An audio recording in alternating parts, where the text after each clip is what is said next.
In December of 2019, Tomasz Ramya quit his job in the corporate world and decided to embark on a new journey. He planned to travel the world and explore his passion for photography. However, just a few months into his travels, COVID-19 started to spread around the world, shutting down borders and making it difficult for Tomasz to get around. But that didn't stop his trip. And he joins us from Guatemala. Good morning. Good morning. Wow, great view behind you. Yeah, I made the best effort to show something nice. So you were stuck in, where was it? It was Tonga or something? Yeah, I was stuck in Tonga in South Pacific. And that was for 222 days, exactly. But there was no COVID there. It was one of the only places in the world, right? Yeah, there is still no COVID, actually. I think it's one of the 4 countries at the moment where there is still no COVID. So how was it that you were able to travel around despite that time that you had to stay in Tonga? How was it you were able to travel around when other people weren't during the pandemic? How did you make that happen? Well, I spent the first half a year in Asia, and then I went for 15 days to Tonga, and that was the time when New Zealand shut down the borders, and Tonga just shut down the borders as well.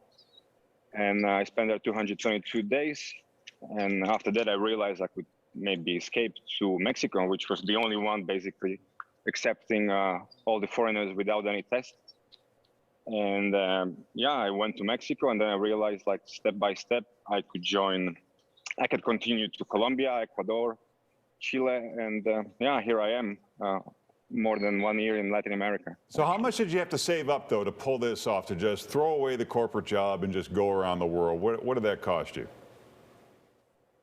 Track, actually. Usually people ask, but I made a thorough preparation in terms of I do some job remotely, and I made some, we can call it sound investments, and also backpacking, I think, or traveling in general in Latin America or Asia is way cheaper than actually people think, because they would normally compare it with maybe US, Canada, or Western Europe, but it's nowhere near close, actually. So where are you staying when you go? Are you camping, or are you staying in hostels? What kind of places? I usually try to stay in, I would call it affordable B&Bs or hostels.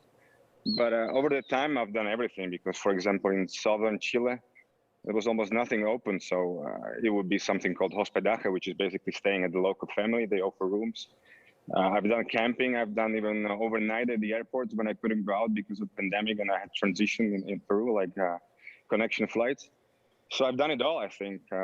But yeah, mostly I try to stay in and you're not tired of traveling yet, huh?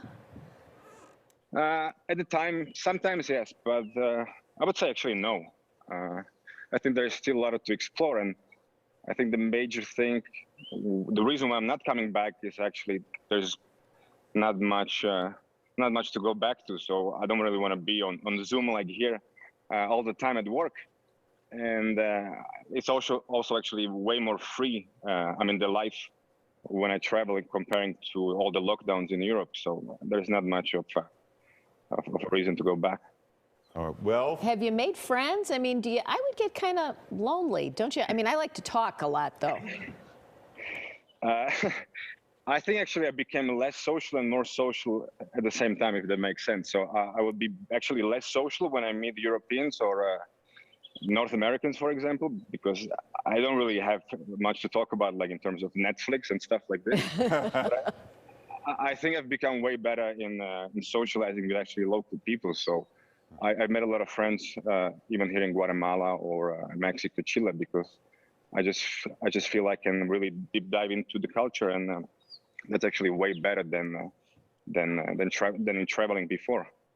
Well, thank you so much for joining us. People can follow your journey on Instagram, and here it is. Thank you. Tomasz, thanks for joining us. You're welcome.